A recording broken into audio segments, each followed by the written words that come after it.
And Shirley Temple, George Raft and the girls of the 1935 Scandals are all part of an exhibition to mark the opening of the Border's first regional film theatre here in Whitehaven. And amongst today's rather more up-to-date guests is Mr. Stanley Reed, the director of the British Film Institute. Well, we at the British Film Institute were concerned that so many good films that came into the country never got beyond London. They were shown at the Academy Cinema in Oxford Street or the Curzon, and perhaps a few film societies some couple of years later, but they didn't get to commercial cinemas throughout the country, and the public had no chance of seeing them. Both the British film industry and Britain's cinemas seem to be having more downs than ups in the past few years. But what's happening to the film industry here now? I should say that the big change that has taken place in recent years as the American money is gone. As you doubtless know, a few years ago, practically all British films were in fact American films and were being made very much with the American market in mind.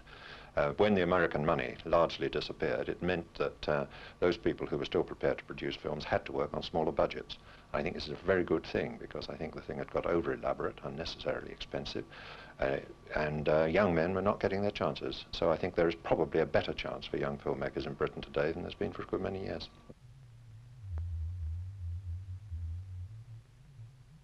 Alan, why have you chosen Whitehaven as the site of this first film theatre in the Borders?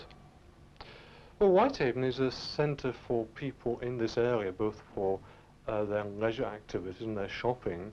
The bus and the trains centre on this area, and it's a very attractive place. But above all, there happens to be a hall here which is just crying out to be used for film. There are a number of commercial cinemas in the West Cumberland area. Do you envisage any trouble in making the regional film theatre get on with them?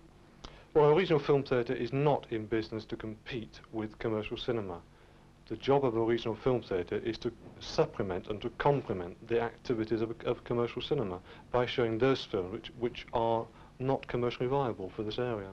Yet the film you've chosen to open the theatre in Whitehaven is The Virgin and the Gypsy, which was a circuit film when it was first released. But what's your policy going to be for film selection in the future? Sure, The Virgin and the Gypsy was a circuit film, but was never shown in this area. But policy about showing films is to look for films of quality that have not been seen in this area, and possibly to revive some other films of quality which deserve a revival from time to time.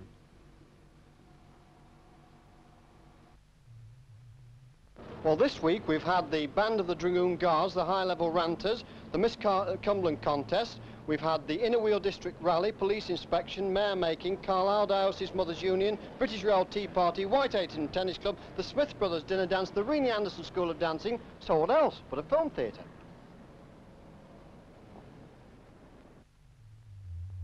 Yes, well, it took about a year and a half to find the money, and we started with a big American company which wanted the Virgin to meet the Gypsy in Reel 1.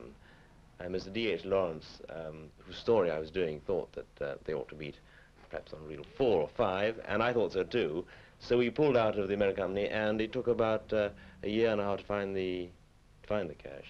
And in the end, I found it with an English company.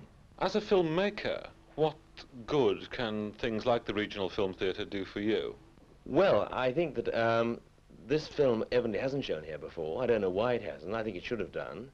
And I've just seen up the road you've got the Sweet Sins of Sexy Sue or something like that. So obviously a good film doesn't seem to get as much of a chance, and I'm glad that it is being shown here. Perhaps they would have shown it if the Virgin had met the Gypsy in Reel 1 instead of Reel 5. Perhaps.